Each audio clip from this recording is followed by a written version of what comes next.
What's up, everybody? It's your boy Steve Book, and man, I meant to get this video out a month ago, but your boy has been suffering from a severe case of writer's block. So yeah, man, I'm gonna be jumping back and forth between my notes and just talking off the top of the dome. So let me get into it. So yeah, man, my CSL direct drive wheelbase came in right after Christmas. I ordered the 180 boost kit. It set me back about $500 and a 4-month wait time. First thing I noticed when pulling it out of the box is it's small and compact, but baby girl's got some weight to her.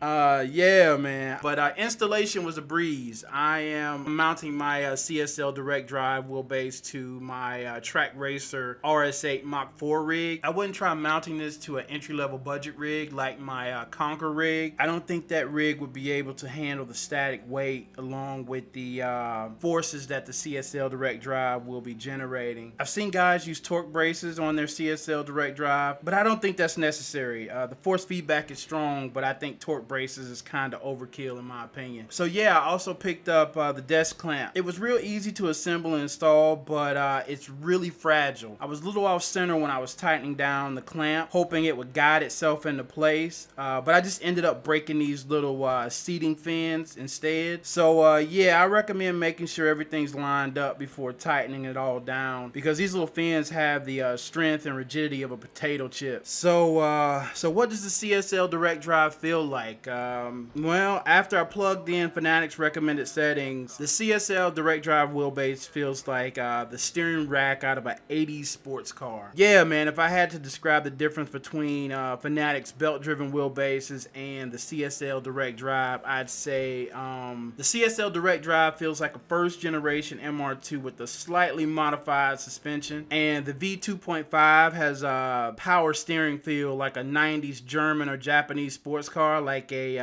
E36 M3 or a Z32 300ZX. And I'd say the CSL PS4 belt-driven wheelbase feels like a second-generation MR2 riding on some of those cheap eBay coilovers. Oh man. So what does the games feel like on the CSL direct drive? Let me run through them real quick. R-Factor 2's force feedback has always been a little too harsh for my liking, and the CSL direct drive only amplifies that issue. It's not snap your wrist bad, but it is uncomfortable in my opinion. In Project Cars 2, the force feedback is stronger, and I'm also picking up a little more surface detail I didn't notice before. In Assetto Corsa, it makes it feel like I'm really driving a car, like I'm really connected to the steering rack. Really feels good in Assetto Corsa. Race Room. Okay, I'm having some trouble with Race Room. I can't get my degrees of rotation right. I'm having to put in a ridiculous amount of steering lock to get the cars to turn into corners. So I don't know if that'll be fixed with an update. Hopefully it will. But yeah, I'm having some issues with Race Room. So yeah, in Assetto Corsa Competizione, the force feedback has a bounciness to it, which feels good on the belt-driven wheelbases, but it feels kind of weird on the CSL direct drive. Now that I'm used to it, it doesn't bother me as much anymore, but I think I prefer the way the force feedback feels on the belt-driven wheelbases for Assetto Corsa Competizione. Automobilista 2 feels really good. It feels like I'm driving the car for real, especially the open wheel race cars. But if I hit some high curbs like the ones in Adelaide, it'll rattle my teeth out. Yeah, rally games, man.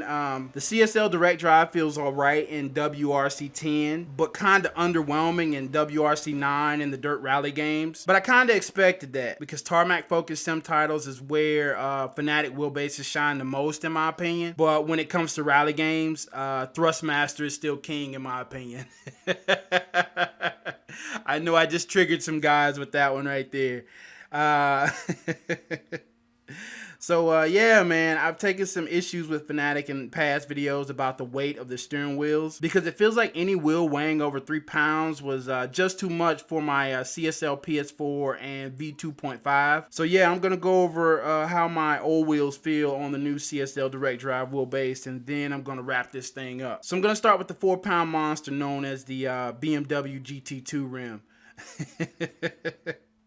This steering wheel feels right at home on the CSL Direct Drive. I no longer notice the loss in force feedback like I did on my CSL PS4 and V2.5 wheelbase. The weight of this steering wheel really helps smooth out a lot of the force feedback spikes I get when playing something aggressive like R Factor 2. And it's the same for my Clubsport Universal Hub as well. It's another 4-pound beast that was working the shit out of my belt-driven wheelbases. But I think the CSL Direct Drive might have saved my Clubsport Universal Hub from hitting the old eBay auction block. Now on to the McLaren GT3 and the WRC wheel, aka the lightweight.